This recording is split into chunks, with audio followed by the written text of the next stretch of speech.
नमस्कार, आप देख रहे हैं इंडिया डेली लाइव और आपके साथ मैं हूं प्रिया खरे। आप सभी दर्शकों को आज मेरी की शुभकामनाएं यानी मेरी क्रिसमस। और आइए बुलेटिन की शुरुआत करते हैं। आज देश के पूर्व प्रधानमंत्री भारत रत्न अटल बिहारी वाजपेयी की जयंती के अवसर पर देश के शीर्ष नेतृत्व ने उन्हें श्रद्धांजलि अर्पित की। राष्ट्रपति द्रौपदी मुर्मू ने आज दिल्ली स्थित सदैव अटल स्मारक पहुंचकर पूर्व प्रधानमंत्री अटल बिहारी वाजपेयी को पुष्पांजलि अर्पित की और उनके योगदान को याद किया। वहीं प्रधानमंत्री नरेंद्र मोदी ने भी अटल बिहारी वाजपेयी की जयंती पर सदैव अटल स्मारक पर श्रद्धांजलि अर्पित की। इस अवसर पर प्रधानमंत्री ने अटल जी को राष्ट्र निर्माण में उनके अतुलनीय योगदान के लिए नमन किया। इसके साथ ही उपराष्ट्रपति सीपी राधाकृष्णन ने भी सदैव अटल स्मारक पहुंचकर पूर्व प्रधानमंत्री को पुष्पांजलि अर्पित की, उन्हें श्रद्धा सुमन अर्पित किया। अटल बिहारी वाजपेयी को उनकी दूरदर्शी सोच, सुशासन और कवि हृदय के लिए आज भी देश याद करता है। उनकी जयंती पर देश भर में विभिन्न कार्यक्रम किए जा रहे हैं और उन्हें श्रद्धांजलि भी दी जा रही है।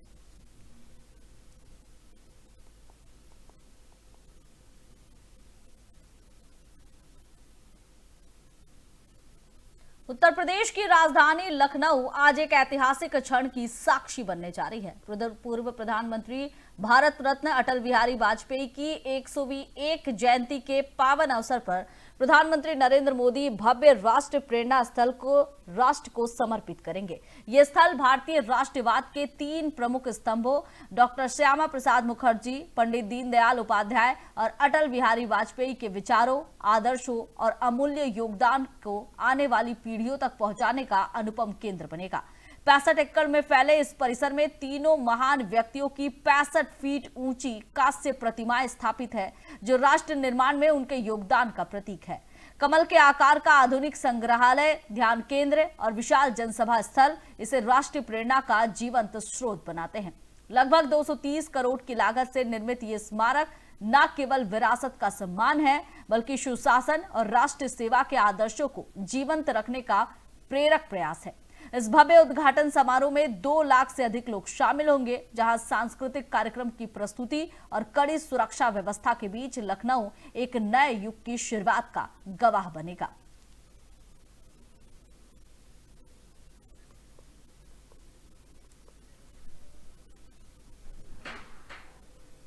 प्रधानमंत्री गुजरात के जूनागढ़ में आयोजित समापन कार्यक्रम के दौरान संसद खेल महोत्सव के फाइनल में हिस्सा लेने वाले खिलाड़ी और देश के युवाओं को वर्चुअली संबोधित करेंगे। अपने संबोधन में प्रधानमंत्री खेलों को युवाओं के सर्वांगीण विकास का माध्यम बताते हुए खिलाड़ियों का उत्साहवर्धन करेंगे। PM Modi fit India movement, खेलों में अनुशासन और टीम भावना के महत्व पर भी जोर देंगे। संसद खेल महोत्सव का उद्देश्य ग्रामीण और शहरी क्षेत्रों की खेल प्रतिभाओं को एक मंच प्रदान करना है। इस आयोजन के जरिए युवाओं में खेलों के प्रति रुचि बढ़ाने और उन्हें राष्ट्रीय स्तर पर आगे बढ़ाने का अवसर मिलता है।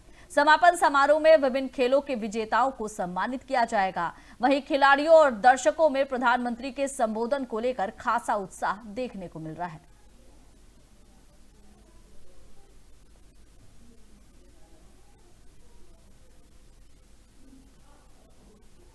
इतना अच्छा प्लेटफॉर्म मिला, ये जानकर भी मुझे अच्छा लगा। हमारी सरकार देश में हर तरह से खिलाड़ियों की मदद कर रही है। हमारी कोशिश है कि हमारे खिलाड़ियों का पूरा जोश, पूरी ताकत ट्रेनिंग के समय भी और खेलते समय भी, और उनका प्रदर्शन लगातार सुधरता रहे। आप लगातार मेहनत कीजिए, सफल होते रहिए। आपको 10th की परीक्षा के लिए भी मेरी बहुत शुभकामनाएं हैं और कबड्डी के मैदान में भी आप देश का नाम रोशन करें। बहुत बहुत शुभकामनाएं, बहुत आशीर्वाद बेटा। इतना अच्छा प्लेटफॉर्म मिला, ये जानकर भी मुझे अच्छा लगा। हमारी सरकार देश आज क्रिसमस के मौके पर प्रधानमंत्री नरेंद्र मोदी ने दिल्ली और उत्तर भारत में बड़ी संख्या में ईसाई लोगों के साथ दिल्ली के the cathedral church of the redemption में क्रिसमस की सुबह प्रार्थना सभा में हिस्सा लिया।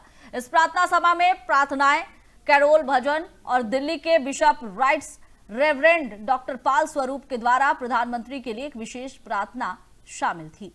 पीएम नरेंद्र मोदी ने ट्वीट किया कि दिल्ली में the cathedral church of the redemption में क्रिसमस की सुबह की सर्विस में शामिल हुआ। इस सर्विस में प्यार, शांति और करुणा का शाश्वत संदेश दिखा। क्रिसमस की भावना हमारे समाज में सद्भाव और भाईचारा लाएगी।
उत्तर प्रदेश के मुख्यमंत्री योगी आदित्यनाथ ने आज पूर्व प्रधानमंत्री और भारत रत्न अटल बिहारी वाजपेयी की जयंती पर उन्हें पुष्पांजलि अर्पित की। पूर्व पीएम अटल बिहारी वाजपेयी की जयंती पर सीएम योगी आदित्यनाथ ने कहा कि उन्होंने देश की संसद में कई बार राज्य का प्रतिनिधित्व किया।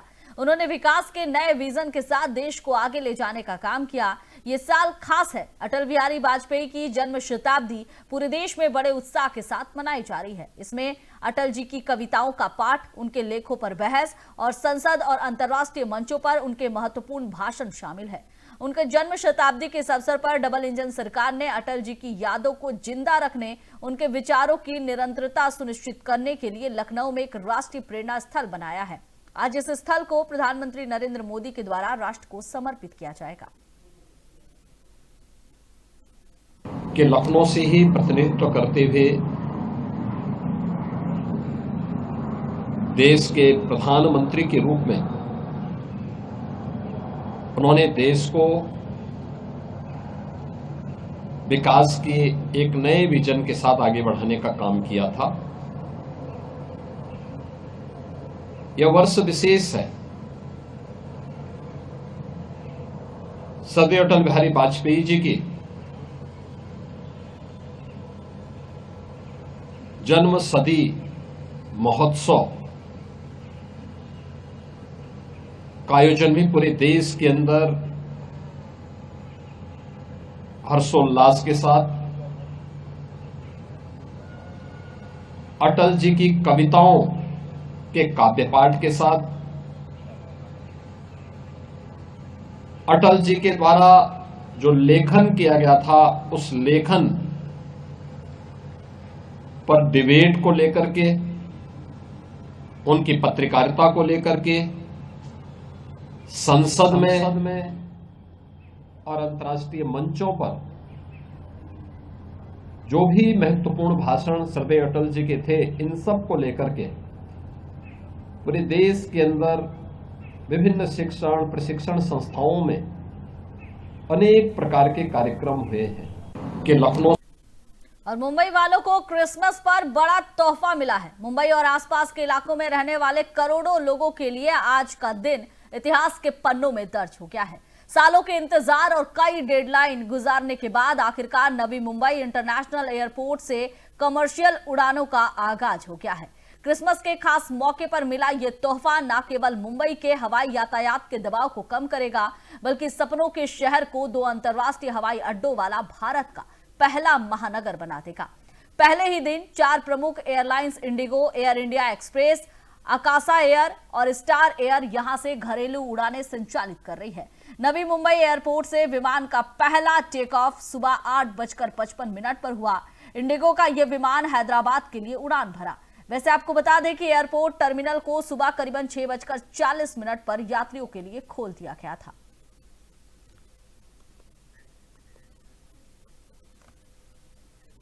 बाहरी दिल्ली के नरेला थाना क्षेत्र में बुधवार की देर रात पुलिस और बदमाश के बीच मुठभेड़ हो गई। इस दौरान बदमाश बाइक पर सवार होकर आए और बदमाश के पैर में गोली लगी। पुलिस ने इन्हें पास के ही राजा हरिश्चंद्र अस्पताल में भर्ती कराया। घटनास्थल से पिस्टल, 5 खाली कारतूस समेत आरोपी की बाइक बरामद की गई है। दोनों आरोपियों ने मंगलवार की रात नरेला में एक चाय दुकानदार के कंधे में गोली मारी थी और फरार हो गए थे। इन दोनों की पहचान अफजल उर्फ इमरान और चंदन उर्फ काकू के रूप में हुई है। पुलिस जांच में पता चला है कि दोनों ही नरेला थाना क्षेत्र के घोषित बदमाश हैं। चंदन पर हत्या के प्रयास, आर्म्स एक्ट, डकैती और चोरी सहित कई मामले दर्ज है। वहीं अफजल पर सरकारी कर्मचारी पर हमला, डकैती, आर्म्स एक्ट, छेड़छाड़ सहित पॉक्सो एक्ट और चोरी सहित कई मामले दर्ज है। बाहरी उत्तरी जिला पुलिस उपायुक्त हरेश्वर वी स्वामी ने बताया कि नरेला थाना पुलिस को जानकारी मिली कि मंगलवार को नरेला में एक दुकानदार को गोली मारने वाले दोनों बदमाश इलाके में मोटरसाइकिल पर हथियार के साथ घूम रहे हैं। जानकारी मिलते ही नरेला एसएचओ राजेंद्र सिंह गुर्जर के नेतृत्व में एक टीम गठित की गई और इन बदमाशों को पकड़ लिया गया।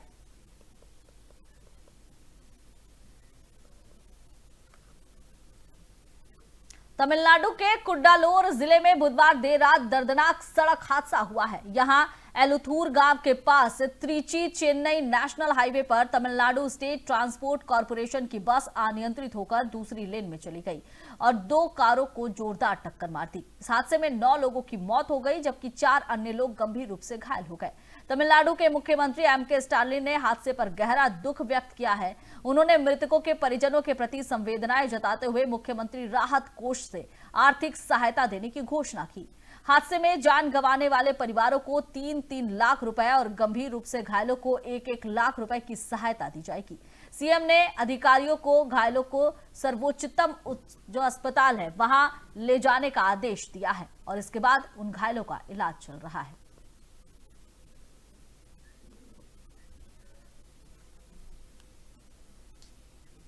और आज क्रिसमस का दिन कर्नाटक के कुछ परिवारों के लिए मातम लेकर आया है। कर्नाटक के चित्रदुर्ग में आज यानी गुरुवार सुबह दर्दनाक हादसा हो गया।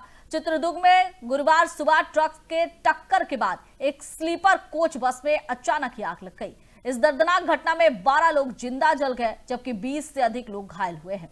बताया गया कि तेज रफ्तार ट्रक के एक लग्जरी स्लीपर बस से टकराने के बाद बस में आग लगी। इस घटना पर प्रधानमंत्री नरेंद्र मोदी ने भी दुख व्यक्त किया है। पुलिस के अनुसार यह हादसा नेशनल हाईवे 48 पर गोल लट्टू क्रॉस पर रात करीबन 2 बजे हुआ। अंधेरी रात में एक अनियंत्रित ट्रक डिवाइडर तोड़ते हुए दूसरी तरफ चली गई और बस से टकरा गई।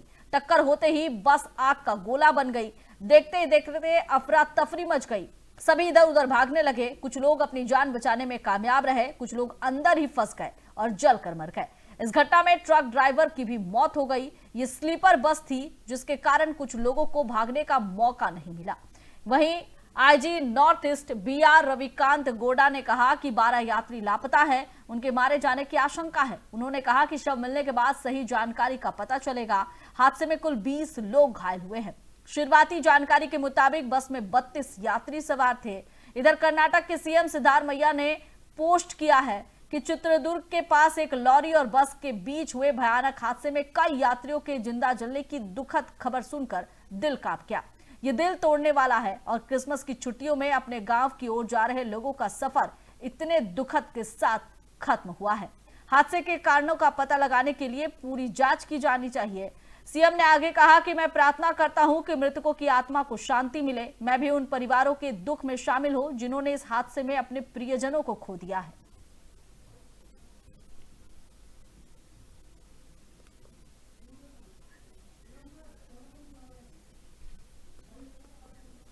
कर्नाटक के चित्रदुर्ग हादसे पर राष्ट्रपति द्रौपदी मुर्मू ने ट्वीट किया है।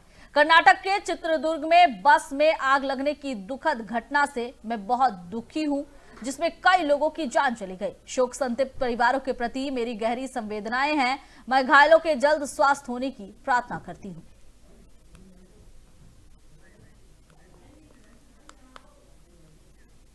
और बड़ी खबर दिल्ली से, उन्नाव रेप केस में अब नया मोड़ आ गया है। पूर्व विधायक कुलदीप सिंह सेंगर की जमानत को अब चुनौती दी गई है। उन्नाव रेप केस में पूर्व विधायक कुलदीप सिंह सेंगर दोषी थे, जिन्हें कोर्ट ने जमानत दी है और इस जमानत को अब चुनौती दी गई है। एक वकील ने सुप्रीम कोर्ट में याचिका दायर की है, यानी हाई कोर्ट की तरफ से जो जमानत दी गई थी उस पर अब याचिका दायर की गई है। पूर्व विधायक कुलदीप सिंह सेंगर की जमानत को चुनौती दी गई है। एक वकील ने सुप्रीम कोर्ट में याचिका दायर की है। खैर, अब इस पर देखना होगा कि क्या निर्णय होता है और आखिरकार जो बार बार दावा पीड़िता की तरफ से किया जा रहा था, क्या सचमुच उस पर न्याय मिल पाता है? इस पर फिलहाल सभी की नजर टिकी हुई है।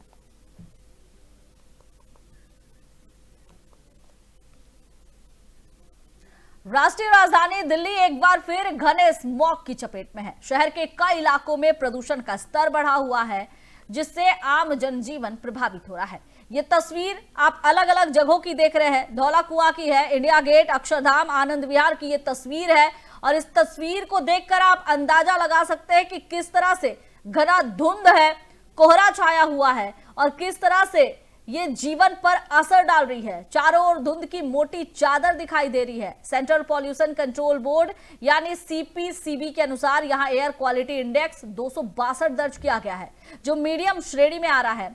अगली तस्वीर जो है वो इंडिया गेट के आसपास की दिखाई दे रही है। ऐतिहासिक स्मारक भी है और यहाँ स्मॉग की धुंध में ये लिपटा नजर आ रहा है। सीपीसीबी के मुताबिक इस इलाके में AQI 169 रिकॉर्ड किया गया है, जिसे भी मीडियम कैटेगरी में रखा गया है। अक्षरधाम क्षेत्र में हालात और भी गंभीर होते दिख रहे हैं। यहाँ AQI 230 तक पहुंच गया है और यह खराब श्रेणी में आ चुका है। स्मॉग के कारण दृश्यता बेहद ही कम हो गई है। लोगों को सांस लेने में दिक्कतों का सामना करना पड़ रहा है। आनंद विहार की तस्वीर देखिए, ये भी हालात की गंभीरता को साफ दर्शा रही है। सीपीसीबी के अनुसार यहाँ एयर क्वालिटी इंडेक्स 292 दर्ज किया गया है, जो कि खराब श्रेणी में है। ये इलाका पहले से ही प्रदूषण के लिहाज से संवेदनशील माना जा रहा है। बढ़ते प्रदूषण के चलते विशेषज्ञों ने लोगों को अनावश्यक रूप से बाहर निकलने से बचने, सावधानी बरतने की सलाह दी है।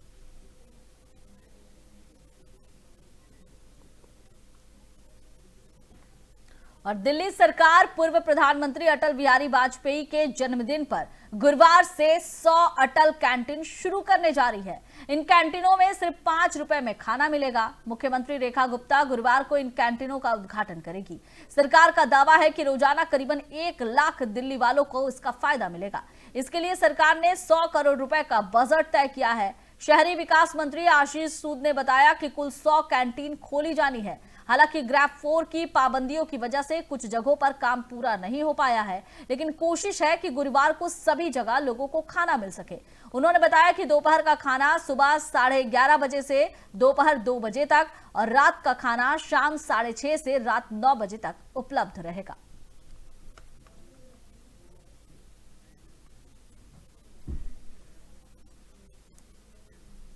फिलहाल इस बुलेटिन में बस इतना ही। आप देखते रहिए इंडिया डेली लाइव। नमस्कार।